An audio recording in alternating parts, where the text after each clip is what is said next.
Astaghfirullah. Assalamualaikum warahmatullahi wabarakatuh.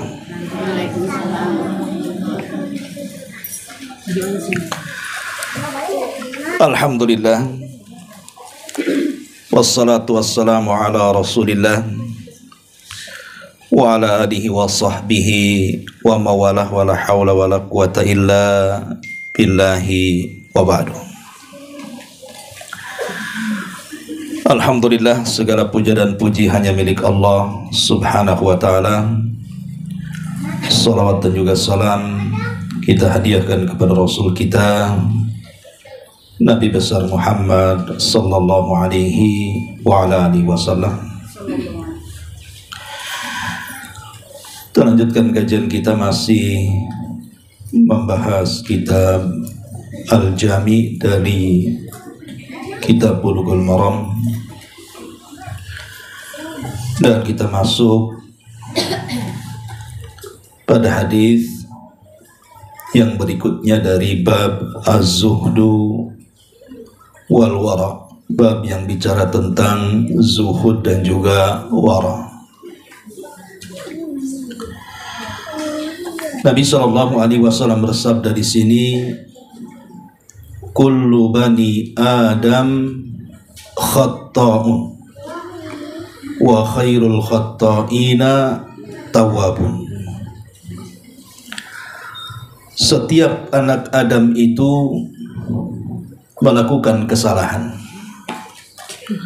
tapi sebaik-baik orang yang melakukan kesalahan adalah orang-orang yang segera bertobat kepada Allah subhanahu wa ta'ala.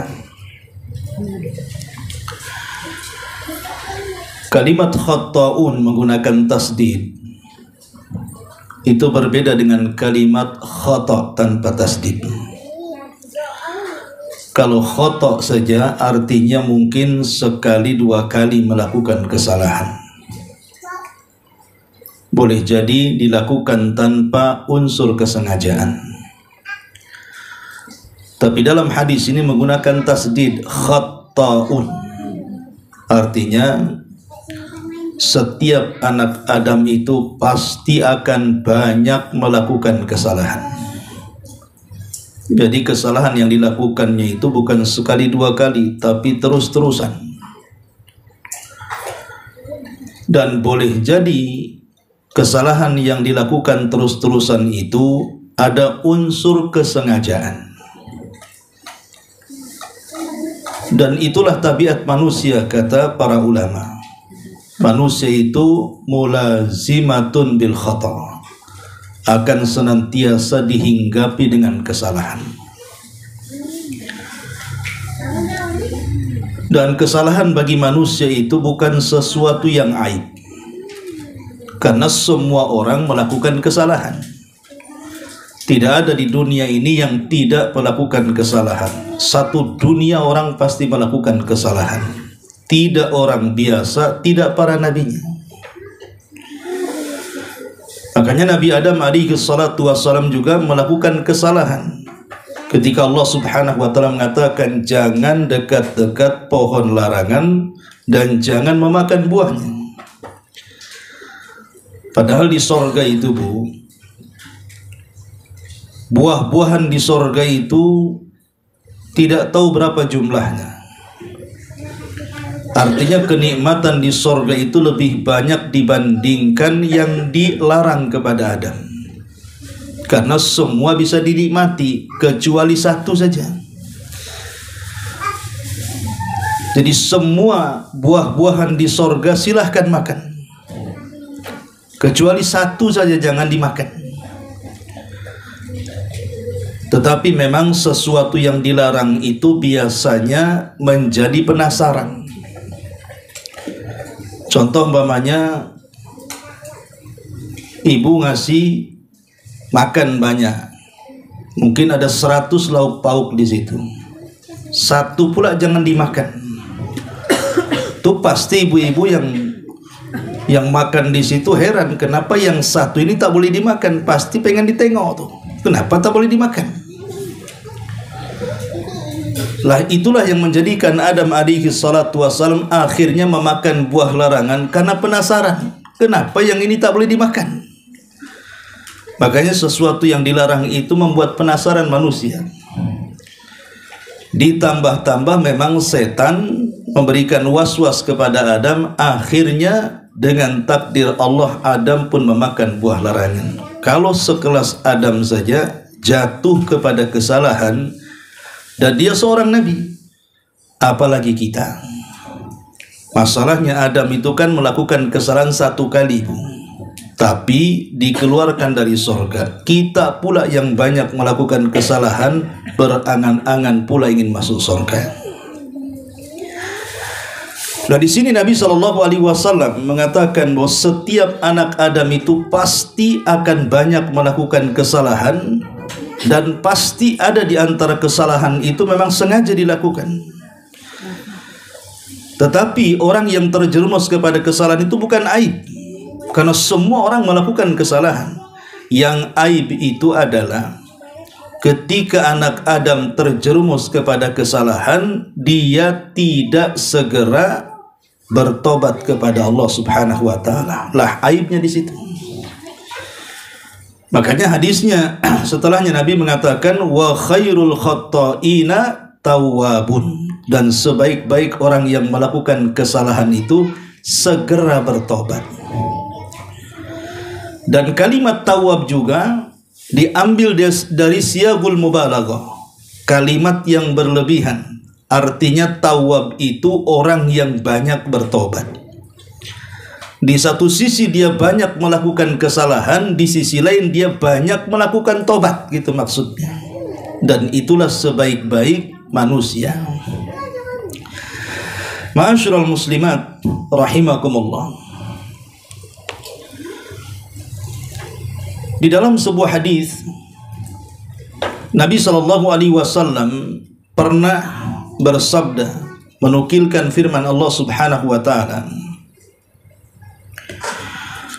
Kata Nabi SAW, Allah Subhanahu wa taala berfirman, "Ya ibna Adam, innaka ma da'autani wa rajautani ghafartu laka ala ma kana minka wala ubali."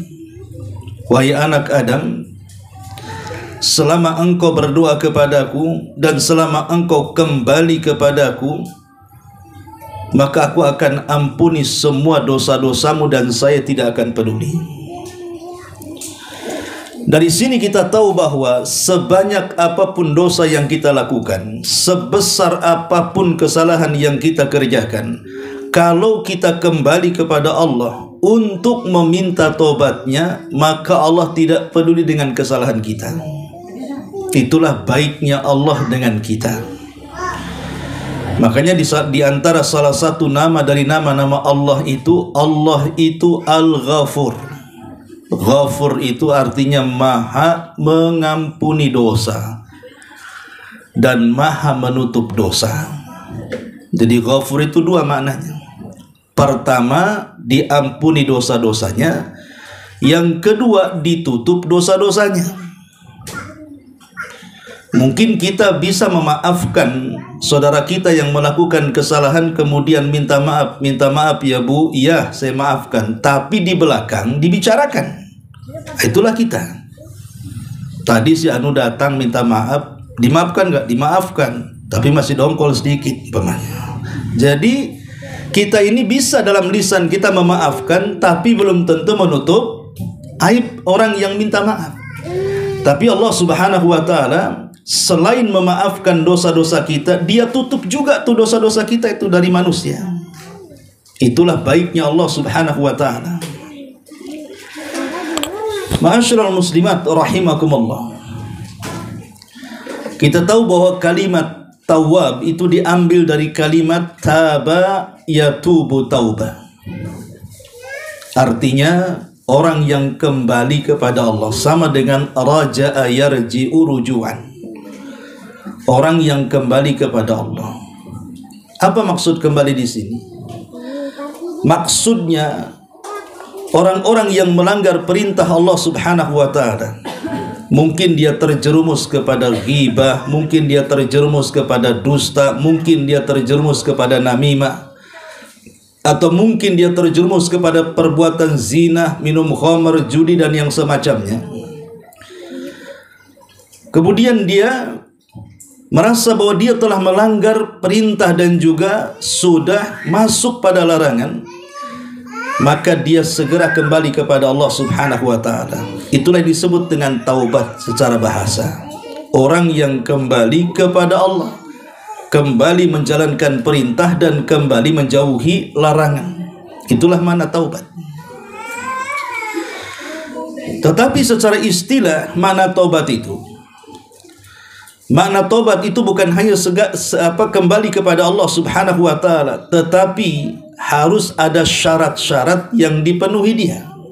Pertama, orang yang kembali kepada Allah dalam rangka taubat itu dia harus menyesal, Bu. Hatinya itu harus ada penyesalan. Dan dia merasa bahwa dosa yang sudah dilakukannya itu sebuah kesalahan besar dalam hidupnya, sehingga tumbuh penyesalan. Karena ada orang yang menceritakan dosanya, kemudian dia merasa puas dengan dosanya, itu tidak menyesal namanya. Umpamanya ada orang yang membicarakan tentang dosa masa lalunya. Dosa ini kalau sudah melakukan dosa, semua dosa sudah saya lakukan, dan saya puas dengan dosa saya, dan sekarang tinggal baiknya saja. Lah, kalimat ini salah. Kenapa dia merasa puas dengan dosanya? Harusnya dia menyesal dengan dosanya. Kenapa dulu dia masuk pada kubangan dosa? Karena dari penyesalan ini nanti naik tuh peringkatnya. Dari menyesal ini pasti dia akan berjanji untuk tidak mengulangi. Jadi dari menyesal naik peringkat kepada dia berjanji kepada Allah Subhanahu wa ta'ala untuk tidak kembali kepada dosa itu. Jadi kenapa kita meninggalkan dosa? Sebabnya kan nyesal. Tapi masalahnya banyak orang-orang yang kemudian sudah bertobat karena tidak ada penyesalan dalam hatinya. Dia sudah meninggalkan tuh. Nanti satu hari dia akan kembali tuh. Karena tidak ada penyesalan. Makanya menyesal itu yang pertama kali syarat daripada syarat-syarat tobat tuh. Menyesal, habis menyesal tinggalkan tuh dosa semuanya. Karena ada orang-orang yang kemudian setelah dia berusaha meninggalkan dosa, balik lagi ke dalam dosanya. Karena tidak ada penyesalan tadi. Kenapa tak mabok lagi? Habis duitnya. Nah, itu bukan meninggalkan maksiat karena tobat, karena habis duitnya. Sudah bertobat dari ghibah? Sudah, ya. Yuk ghibah lagi. Di situ makan-makan lo enak lo di sini. Kita mikir makannya. Lah, ada orang-orang yang kemudian dia tidak kembali ataupun kembali kepada maksiat itu karena tidak ada penyesalan. Lah, setelah dia berhasil menyesal, kemudian dia tidak kembali kepada dosanya, maka naik lagi tuh peringkatnya tuh. Apa itu? Maka dia akan mengikuti perbuatan jahatnya dengan kebaikan. Mulai berubah dia. Yang tadinya suka ghibah, akhirnya mulai kalimat-kalimat yang dikeluarkan dari lisannya itu sudah yang santun-santun, tidak mau bicarakan orang, tidak mau berdusta, tidak mau ngadu domba, dan begitu seterusnya. Jadi kita tahu bahwa tahapan-tahapan tobat itu, kalau betul-betul orang bertobat, maka nampak kebaikannya. Karena dari penyesalan, kemudian dia berjanji tidak melakukan lagi kemaksiatan, maka pasti dia akan mengiringkan perbuatan yang pernah dia lakukannya dengan kebaikan. Dari situ Nabi mengatakan, wa atbi'is sayyi'atal hasanata tamhuha. Ikutilah perbuatan burukmu dengan kebaikan, niscaya perbuatan baik itu akan menghapuskan keburukannya. Tetapi yang harus diingat juga bahwa tobat ini ada waktu-waktunya. Kapan waktu diterima tobat dan kapan waktu ditolak tobat. Ada dua waktu apabila kita bertobat kepada Allah Subhanahu wa taala pasti ditolak tobatnya. Pertama, ketika nyawa berada di tenggorokan. Ini kalau sudah nyawa di tenggorokan, mau jungkir balik tobat pun tidak akan diterima. Contoh umpamanya kisah Fir'aun ketika bertobat. Fir'aun ini dia mengejar Nabi Musa alaihi salatu wassalam sampai ke Laut Merah. Ibu yang pernah umroh biasanya ada tur ke Jeddah kan. Nah, Laut Merah itu dekat Jeddah situ. Lah ketika Fir'aun berada di tengah lautan dan Musa sudah diselamatkan sampai ke pinggiran, tiba-tiba Allah Subhanahu wa taala memerintahkan laut untuk menggulung Fir'aun dan pasukannya. Saat Fir'aun kemudian hampir tenggelam dan dipastikan mengalami kematian, maka Fir'aun mengatakan, amantu bima amanat bihi Banu Israel. Ya Allah, aku beriman dengan apa yang telah diimani Bani Israel. Dia mengucapkan kalimat tauhid. Tapi apakah tobatnya Fir'aun diterima? Tidak. Fir'aun tidak diterima tobatnya. Makanya Allah mengatakan, al-an, sekarang wahai Fir'aun kau bertobat. Loh, kemarin-kemarin kau kemana? Maka Jibril kemudian datang masuk ke dalam lautan, mengambil pasir di dasarnya, kemudian naik lagi disumpalkan ke mulut Fir'aun. Kemudian Jibril memiliki alasan makhafatan an tudrikahur rahmah, karena Jibril takut kalau Allah menurunkan rahmat kepada manusia yang paling jahat di permukaan bumi, si Fir'aun ini. Lah dari sini Nabi SAW bersabda, innallaha la yaqbalu taubata abdin malam yughargir. Jadi Allah itu tidak akan menerima tobatnya seorang hamba ketika nyawa di kerongkongan. Maka sebelum nyawa di kerongkongan, bertobatlah kepada Allah Subhanahu wa ta'ala. Makanya dianjurkan kalau orang sedang ziarah ke orang yang sedang sakit dan sakitnya nampak parah, ya, bimbing orang ini sebelum kematiannya untuk memperbanyak istighfar dan bertobat, supaya dia bisa mengakhiri ucapan yang diucapkan sebelum kematiannya, kalimat tauhid la ilaha illallah. Makanya Rasul mengatakan, lakinu mautakum bila ilaha illallah. Ejahkan orang yang sedang sakaratul maut dengan kalimat tauhid. Dan Rasul mengatakan, man kana akhiru kalamihi la ilaha illallah dakhalal jannah. Barang siapa yang akhir ucapannya la ilaha illallah, maka dijamin masuk surga. Ma'asyiral muslimat yang dimuliakan Allah Subhanahu wa taala. Kemudian yang kedua, matahari ketika terbit dari barat. Selama matahari terbit dari timur, artinya ada kesempatan bertobat. Tapi kalau sudah matahari terbit dari barat, sebagaimana hadis yang ma'ruf, di mana ketika manusia satu hari terlelap tidur di malam hari, kemudian datang waktu subuh, orang-orang yang beriman biasa mereka bangun kemudian sholat subuh. Tapi orang-orang yang kafir, orang-orang yang fasik, mereka terlelap tidur sampai matahari yang harusnya terbit tidak terbit.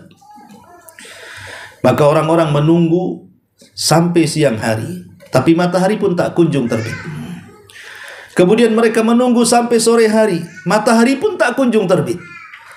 Kemudian ketika yang harus matahari terbenam, tiba-tiba matahari muncul dari arah barat. Disitulah semua manusia menangis.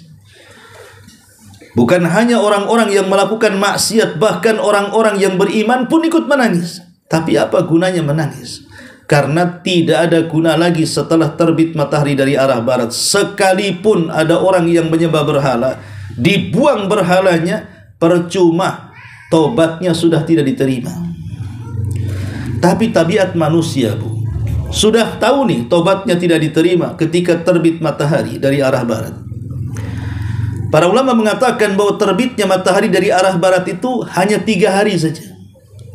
Kemudian hari keempat, kelima dan seterusnya matahari akan normal terbit dari arah timur. Tapi penyesalan itu hanya terjadi ketika terbit matahari dari arah barat. Selebihnya mereka pun kufur kembali. Itulah tabiat manusia. Terkadang ada orang yang tobat itu dikatakan tomat tuh, Bu. Habis tobat kumat tuh. Ya. Tobatnya sebentar saja, tapi kumatnya yang lama tuh. Lah inilah sifat manusia, karena manusia melakukan dosa itu kan sumbernya dua. Kenapa manusia itu bisa melakukan dosa itu? Karena sumbernya dua. Pertama, sumber yang paling bahaya adalah hawa nafsu. Yang kedua, yang tak kalah bahayanya lagi adalah syaitan. Inilah sumber daripada kemaksiatan kita kepada Allah. Pertama, hawa nafsu. Allah Subhanahu wa taala berfirman di dalam Al-Qur'anul Karim ketika membicarakan tentang hawa nafsu. Apa kata Allah? Wa inna nafsa la ammaratun bisu. Sesungguhnya jiwa itu selalu memerintahkan kepada keburukan. Makanya kenapa kita diperintahkan Allah untuk menekan hawa nafsu? Karena hawa nafsu tidak bisa dihilangkan dari badan kita. Hawa nafsu kalau ingin dihilangkan, hilangkan jantung kita, Bu. Datang ke rumah sakit, ke awal bros minta dioperasi. Dok, tolong angkat jantung saya, jangan ada lagi dalam badan saya. Kira-kira hidup nggak tuh? Nggak akan hidup, Bu, walaupun ibu ganti dengan jantung itu pohon pisang tuh. Ya. Karena jantung ini yang memompa semua darah yang menjadikan kita hidup. Lah hawa nafsu itu tidak mungkin keluar dari jantung. Jadi kalau kita menghilangkan hawa nafsu sama dengan menghilangkan jantung kita. Makanya karena hawa nafsu tidak bisa dihilangkan, hanya bisa ditekan, maka usahakan tekan tuh hawa nafsu supaya kita tidak mengikutinya. Sebab kalau sudah mengikuti dorongan hawa nafsu, pasti berbuat jahat kita ini. Kata Nabi SAW, bukanlah orang yang kuat itu orang yang pandai bergulat, tapi orang yang kuat itu orang yang bisa menahan hawa nafsunya. Jangan suka memperturutkan hawa nafsu. Di zaman Nabi ada sahabat namanya Abdullah ibn Umar radhiyallahu anhu. Dia menegur sahabat yang lainnya. Setiap mendapatkan rizki, pamannya dia bekerja dapat uang, selalu memperturutkan hawa nafsunya, ingin makan enak. Pokoknya setiap datang uang langsung ke pasar beli daging dan begitu seterusnya. Pokoknya ingin berpoya-poya. Kata Abdullah ibn Umar radhiyallahu anhuma, apakah setiap yang kau kehendaki harus kau turuti? Apakah setiap yang kau maukan harus kau turuti? Kata Abdullah ibn Umar, sebaiknya tidak seperti itu. Karena tidak semua memperturutkan hawa nafsu itu baik. Bahkan cenderung hawa nafsu itu memperturutkannya kepada keburukan. Dan kita pasti menyesal. Contohlah, umpamanya ibu masuk pasar. Itu yang ditulis itu sudah jelas ada 10 poin tuh. Dari bawang sampai merica. Masuk pasar. Yang dibeli bukan itu, Bu. Yang dibeli tas. Kemudian tengok pakaian bagus dibeli kan itu. Lah terkadang apa yang sudah dibeli itu belakangan menyesal tuh. Kenapa aku tadi beli ini? Kan harusnya beli itu. Ya. Lah ini yang kecil-kecil saja terkadang itu timbul penyesalan. Karena memang hawa nafsu itu hanya untuk kepuasan saja. Dan kepuasan itu kan relatif. Terkadang puas saat membeli, setelah terbeli menyesal dia. Itu contoh kecil. Ya. Ya, contoh besarnya mungkin dorongan untuk ghibah, untuk zina, untuk minum khamar, untuk judi atau apalah namanya dari kemaksiatan. Itulah dorongan-dorongan harus tekan. Yang kedua, syaitan. Dalam sebuah hadis, ya, Nabi SAW bersabda, qala iblis, berkata iblis, ya Rabbi, wa izzatika la abrah agwi ibadaka ma damat arwahuhum fi ajsadihim. Kata iblis di hadapan Allah Subhanahu wa taala, ya Rabb, demi kemuliaan-Mu, saya akan terus menggoda hamba-Hambamu selama ruh mereka berada di jasad-jasad mereka. Ini janji iblis nih di hadapan Allah Subhanahu wa taala, bahwa dia akan menggoda Bani Adam itu selama ruh Bani Adam berada di jasadnya. Artinya kalau ibu masih hidup, maka selama ibu hidup pasti akan digoda setan. Kemudian kata iblis, setelah dia mengatakan seperti itu, maka Allah jawab, wa izzati wa jalali la azalu aghfiru lahum mastaghfaruni.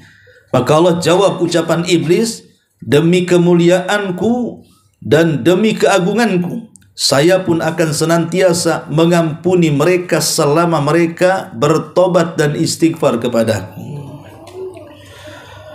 Ma'asyiral muslimat rahimakumullah. Dari sini kita tahu bahwa sumber daripada maksiat yang kedua adalah syaitan. Setan sudah berjanji kepada Allah, selama kita hidup maka dia akan menggoda kita.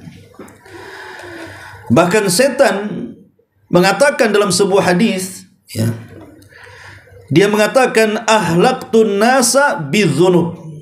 Aku akan hancurkan manusia itu dengan dosa-dosa yang mereka akan lakukan. Itu janji setan tuh. Aku akan hancurkan manusia dengan dosa yang mereka lakukan.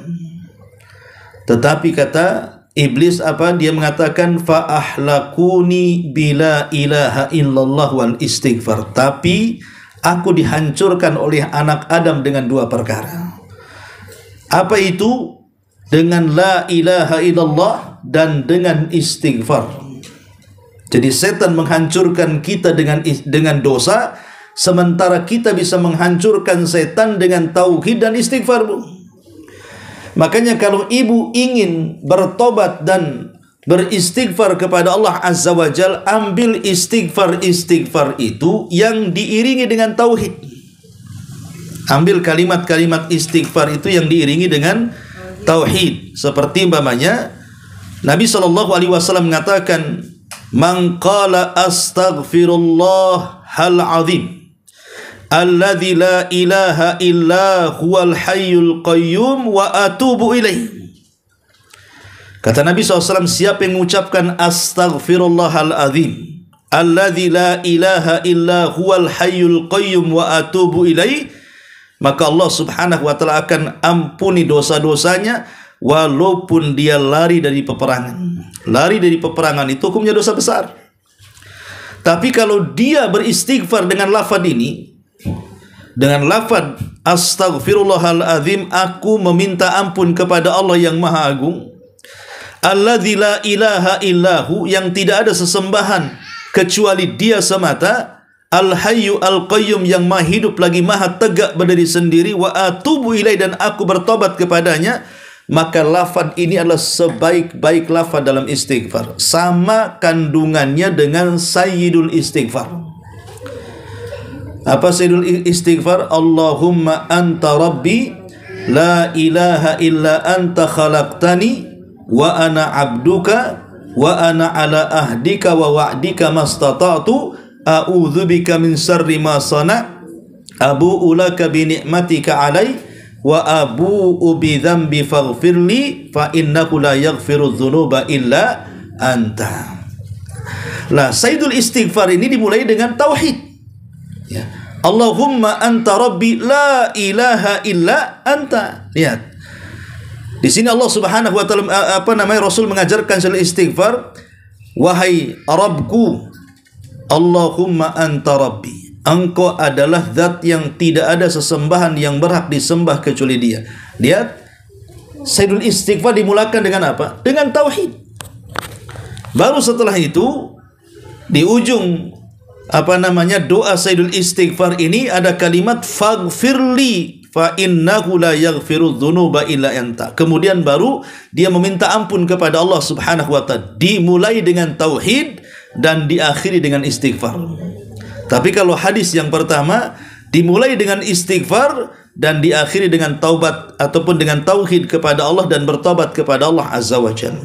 Maka kalau hendak beristighfar, ambillah istighfar yang mengiringkan antara tauhid dan istighfar. Kenapa? Karena hadis mengatakan di sini, kata setan itu, aku hancurkan Bani Adam dengan dosa, tapi mereka Bani Adam menghancurkan aku dengan la ilaha illallah dan dengan istighfar. Cara tobatnya gimana? Cara tobatnya, ibu ambil wudu, kemudian ibu sholat 2 rakaat, niatkan sebagai sholat tobat, kemudian bacalah sayyidul istighfar. Begitulah cara tobat. Ya. Ma'asyiral muslimat rahimakumullah. Kita tahu bahwa tobat ini ataupun manusia ketika melakukan dosa ini, tentu setiap dosa ini akan memiliki pengaruh yang tidak baik. Maka seorang mukmin itu harus takut dengan dosa-dosa yang dilakukannya. Kenapa kita ini harus takut dari dosa? Pertama, karena Allah Subhanahu wa ta'ala pasti akan menghisab dosa-dosa kita, baik kecil ataupun besar. Jangan salah sangka bahwa Allah itu membiarkan kita saat melakukan dosa. Tidak, semua sudah dicatat. Ada catatannya. Ma yalfidu min qaulin illa ladaihi raqibun atid. Di kiri kanan kita ini ada raqib dan atid. Tidaklah satu lafaz pun kecuali akan dicatatnya. Baik lafaz itu mengandung dosa akan dicatat. Baik lafaz itu mengandung pahala akan dicatat. Baik lafaz tidak mengandung dosa dan juga pahala tetap akan dicatat. Walaupun yang akan dihisab adalah yang mengandung dosa dan pahala. Tapi dari sini seorang mukmin harus menanamkan rasa takut karena setiap dosa akan dihisab. Yang kedua, bahwa seorang mukmin itu jangan melihat kepada dosa. Ini kan dosa kecil saja, belum sampai dosa besar. Ya. Itu karena orang ini suka membagi-bagi. Ada dosa besar, ada dosa kecil, betul. Tapi pembagian dosa ini bukan pembagian dari Nabi, itu ulama yang membaginya supaya memudahkan untuk mempelajari. Maka seorang mukmin tidak boleh memandang ini kan dosa kecil saja, belum dosa besar. Ingat, yang harus ditanamkan seorang mukmin itu bukan pembagian dosa, tapi kepada siapa kita melakukan dosa. Jangan dibagi-bagi dosa itu, tapi tanamkan dalam hati seorang mukmin kepada siapa kita melakukan dosa, kepada Allah Subhanahu wa ta'ala. Karena sekecil apapun dosa ada hisabnya, apalagi besar. Kemudian yang ketiga, terkadang seorang mukmin, kenapa kita harus takut akan dosa, Bu? Karena terkadang kita ini salah paham dengan dosa. Dikiranya dosa yang kita lakukan itu kecil, rupanya besar pula di sisi Allah Subhanahu wa ta'ala. Terkadang dosa yang kita lakukan itu kita sangka remeh, rupanya menjadi penyesalan dia di hadapan Allah Azza wa Jalla. Contoh umpamanya hadis Nabi SAW mengatakan, innal abda la yatakallamu bil kalimati min sukhtillahi la yulqi laha balan yahwi sahibuha fi nari jahannam ab'ad ma bainal masyriqi wal maghrib. Ada seorang hamba terkadang mengucapkan satu kalimat. Lihat bahasa Rasul, bukan berkalimat-kalimat. Terkadang ada seorang hamba mengucapkan satu saja dari satu kalimat. Masalahnya satu kalimat ini terkandung kemurkaan Allah, dan dia ucapkan tanpa sadar lagi. Maka itu cukup memasukkan pelakunya ke dalam jahanam, yang jahanam itu lebih jauh dibandingkan jarak barat dan timur. Kalau satu kalimat kemudian diucapkan tanpa sadar, tetapi mengandung laknat Allah, menyebabkan orang masuk ke dalam jahanam, macam mana, Bu, kalau diucapkan bukan satu kalimat tapi berkalimat-kalimat, kemudian diucapkannya bukan tanpa sadar, memang sudah dirangkai sebelumnya, maka lebih berhak lagi untuk masuk jahanam. Umpamanya ibu sudah ada agenda mau gibah jamaah, itu dari rumah sudah dirangkai kata-kata gibahnya tuh, udah ditulis, ini yang mau dibicarakan 1, item 2, item 3, nggak menggibah tetangga sebelahnya lagi, udah direncanakan tuh. Lah, yang tidak direncanakan saja dan diucapkan tidak lama, hanya satu kalimat, berapa detik satu kalimat nih. Gimana kalau sudah direncanakan gibahnya pula dari jam 7 sampai jam 7, jam 7 pagi sampai jam 7 malam kan itu. Maka lebih berhak masuk jahanam orang kayak gini. Ya, orangnya jahanam, masuk lagi ke dalam jahanam. Ya. Maka ini yang harus dipahami, bahwa jangan menyangka dia sedang melakukan dosa kecil, rupanya di hadapan Allah dia besar. Yang keempat, bahwa kenapa seorang mukmin harus takut dari dosa? Karena al-asi qad arada nafsahu li ghadabillahi wa iqab.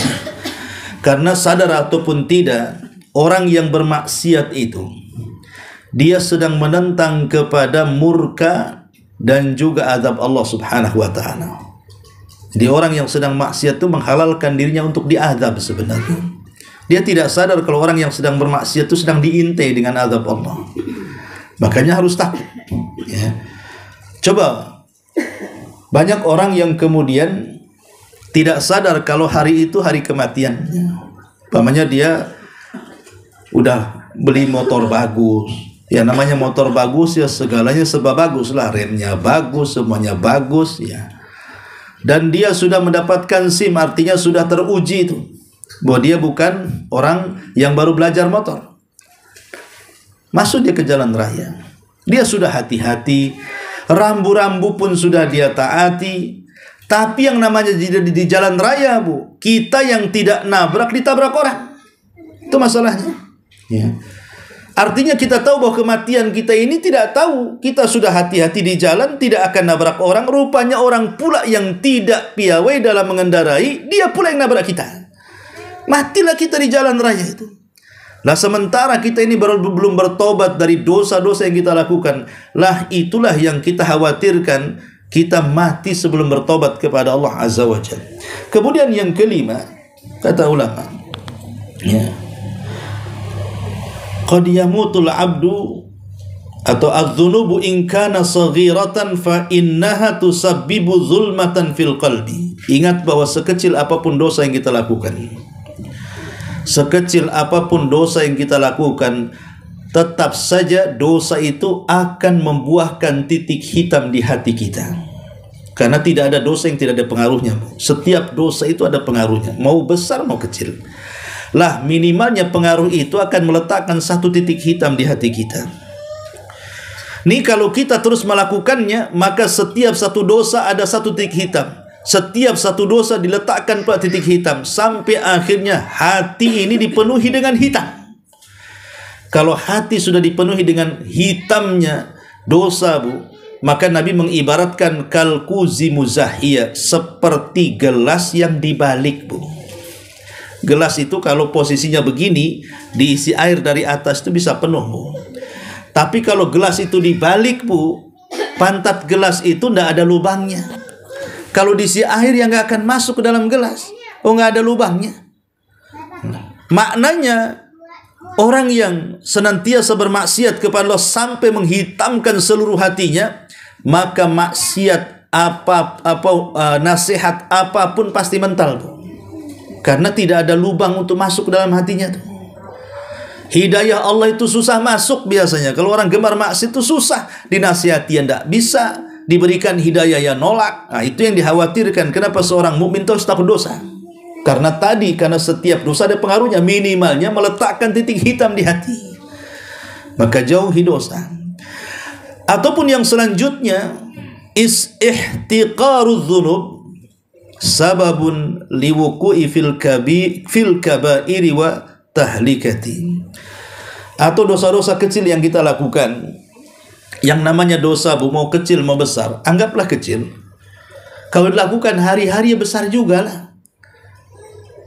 Makanya ada istilah seorang penyair itu, kita lihat gunung yang besar itu terangkai dari apa gunung yang besar itu? Itu dari kerikil yang ditumpuk-tumpuk sehingga menjadi besar tuh.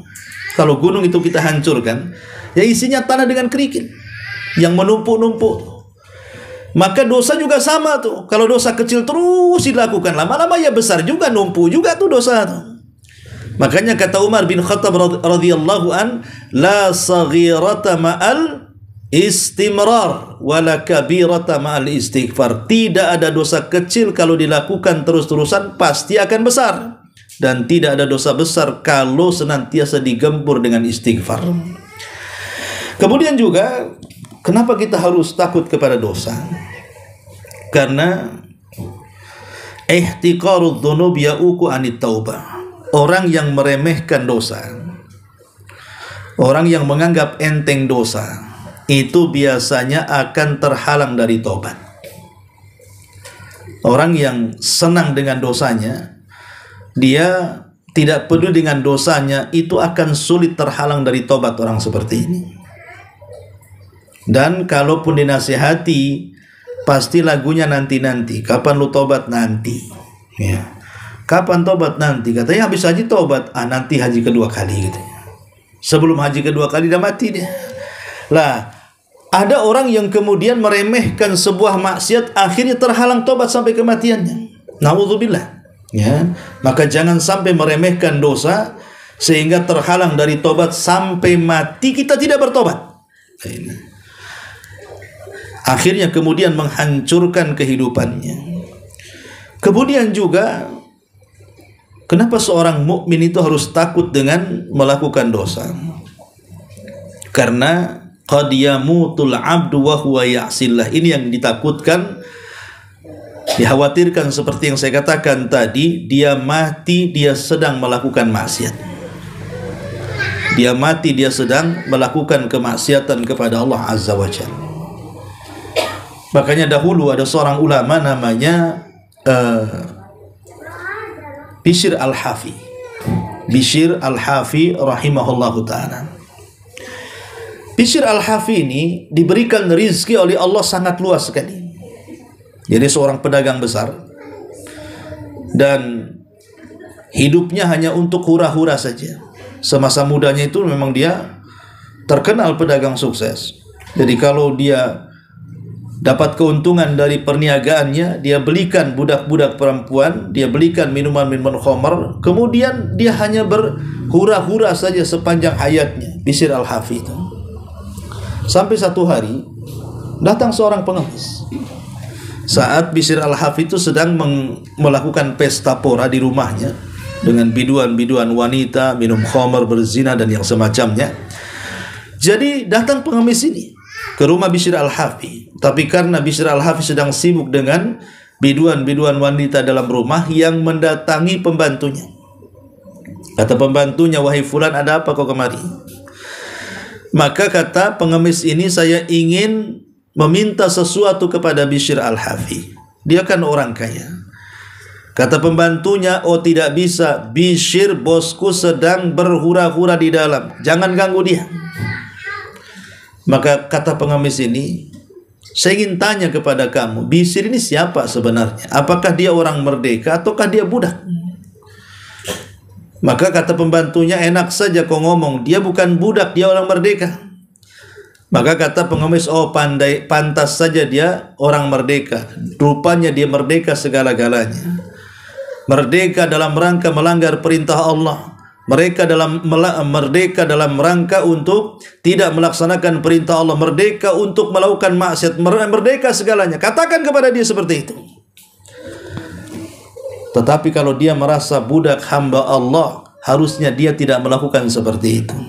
Maka disampaikan ucapan pengemis ke Bishr al-Hafi. Awalnya tidak ditanggapi, Bu. Tapi setelah pesta pora itu, Bishr al-Hafi malamnya kemudian mimpinya melihat neraka, dimasukkan oleh Allah ke dalam neraka. Paginya dia terbangun ketakutan, teringat dengan ucapan si pengemis tadi. Maka akhirnya dia pun berjanji untuk mencari pengemis tadi. Dan dia bernazar tidak akan pakai sandal selamanya. Maka disebut Bishr al-Hafi. Hafi itu nyeker artinya. Setelah dia ketemu dengan pengemis tadi, dia berterima kasih atas nasihatnya, dia pun bertobat, dihabiskan uang kekayaannya untuk belajar ke sana kemari, akhirnya menjadi ulama dunia, Bu. Bishr al-Hafi menjadi ulama dunia, tapi orangnya nyeker kemana-mana. Ya. Tapi lihat bagaimana ketakutan para ulama dulu. Betapa banyak orang yang kemudian di atas maksiat itu akhirnya dicabut nyawanya oleh Allah Subhanahu wa taala. Betapa ruginya orang yang seperti ini. Makanya kenapa seorang mukmin harus takut dengan dosa? Karena takut dicabut nyawanya saat dia bermaksiat Allah Subhanahu wa taala saat melakukan dosa. Saya pernah berdialog, Bu, dengan orang yang terkena penyakit LGBT, Bu. Banci kaleng bahasa kita. Kaleng kongguan. Jadi Saya bilang sama dia, kamu ini laki-laki kok gemoy kayak gini, ya, gemuk, ya, jalannya kayak perempuan, nggak pantas ini. Dia bilang apa? Gini Ustaz, ini sudah takdir katanya. Dia bilang takdir pula. Nanti kalau takdir Allah berubah, insya Allah saya akan jadi laki-laki lagi katanya. Lah kok bisa dibanding dengan takdir itu? Takdir kamu tuh laki-laki bukan perempuan. Buktinya kelamin kamu tuh laki-laki. Dan kamu cerita tadi, kecil saya normal Ustaz, sudah besar kayak gini. Berarti bukan takdir, engkau yang memilihnya. Nah ini kadang-kadang ada orang yang melakukan dosa itu dalilnya takdir pula. Tidak. Allah itu sudah mentakdirkan manusia cuma dua jenis saja, laki-laki dan perempuan. Tidak ada yang ketiganya. Nah, dari sini ada orang-orang yang melegalkan dosa itu dengan mencari alasan yang tidak benar. Intinya bahwa hadis ini kullu bani adam khata' wa khairul khata'ina tawwabun. Ini hadis yang sangat mulia, membuka rahmat Allah segalanya. Ingat, rahmat Allah itu luas. Jangan pernah berputus asa. Sebesar apapun dosa kita, kalau datang kepada Allah meminta ampun, pasti diampuni, Bu. Karena ada orang yang berputus asa karena waswas setan, akhirnya merasa dosanya sudah melambung ke langit, kemudian dia merasa tidak pantas diterima tobatnya, malah tidak menghentikan tobatnya. Putus asa dari rahmat Allah, dosa besar, bahkan lebih besar daripada dosanya sendiri. Jadi seandainya orang ini hidup dari mulai akil balik sampai dia tua, dia bermaksiat, kemudian ingin bertobat dan berputus asa, maka dosa putus asa lebih berat daripada dosa yang dilakukan seumur hidupnya tuh. Kenapa dosa putus asa lebih besar daripada dosa yang dilakukan seumur hidupnya? Karena putus asa itulah yang menghalangi dia dari tobat. Makanya jangan pernah putus asa. Mendekatlah kepada Allah, pasti Allah akan mengampuni dosa-dosa kita sebesar apapun dosa kita. Dulu di zaman Bani Israel, ada seorang laki-laki yang dari kecil sampai dia tua, Bu, semua dosa sudah dilakukan dia. Mau syiriknya, mau bid'ahnya, mau maksiatnya, apapun dosa sudah dilakukan orang ini. Ketika dia hampir mati, ketakutan. Akhirnya dia kumpulkan anak-anaknya dan mengatakan, nanti kalau ku mati, bakar aku, katanya. Kemudian abunya kalian sebar di semua air lautan. Sebab kalau Allah sanggup membangkitkan aku, pasti dia akan mengazab aku dengan azab yang belum pernah siapapun diazab sebelumnya. Akhirnya betul-betul meninggal nih orang ini. Dan wasiatnya dilaksanakan. Ingat, ini di zaman Bani Israel ya. Wasiatnya dilaksanakan, betul-betul dibakar, kemudian abunya disebar di semua air lautan. Dia tidak sangka Allah ala kulli syai'in qadir. Allah itu loh zat yang maha mampu. Dikiranya Allah tidak mau membangkitkan dia. Ketika abu sudah disebar di semua lautan, maka Allah subhanahu wa ta'ala ala kulli syai'in qadir, dengan segala maha kemampuannya membangkitkan orang ini di hadapannya. Kemudian orang ini ketika dihadapkan di hadapan Allah ketakutan, dan Allah pun mengatakan, ya fulan, ma hamalaka ala ma sana'ta, wahai fulan, kenapa kau lakukan seperti ini? Kau kira aku tidak bisa membangkitkan kamu, katanya.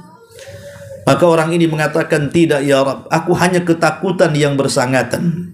Sebab kalau seandainya aku tidak atau dibangkitkan oleh dirimu, pasti kau akan mengazab aku dengan azab yang belum pernah siapapun diazab kecuali aku, katanya. Kalau Allah mengatakan, betul kau melakukan itu karena perasaan takutmu kepadaku? Maka orang mengatakan, ya Rabb. Maka Allah mengatakan, khaufuka adkhaltukal jannah. Rasa takutmu yang bersangatan kepadaku, ku masukkan kau ke dalam surga. Ya, lihat, ini menunjukkan rahmat namanya. Padahal orang ini seumur hidupnya melakukan dosa loh ya. Tapi karena masih ada perasaan takut kepada Allah Azza wa Jalla, akhirnya Allah mendahulukan rahmatnya dibandingkan murkanya. Dimasukkan dia ke surga. Maka jangan pernah putus asa dari rahmat Allah Subhanahu wa ta'ala. Ini diantara keterangan dari hadis kullu bani adam khata'un wa khairul khata'ina tawwabun. Taib, saya kira cukup sampai di sini penjelasan hadis ini. Sebelum saya tutup, silahkan kalau ada yang mau bertanya, kita buka tanya jawab.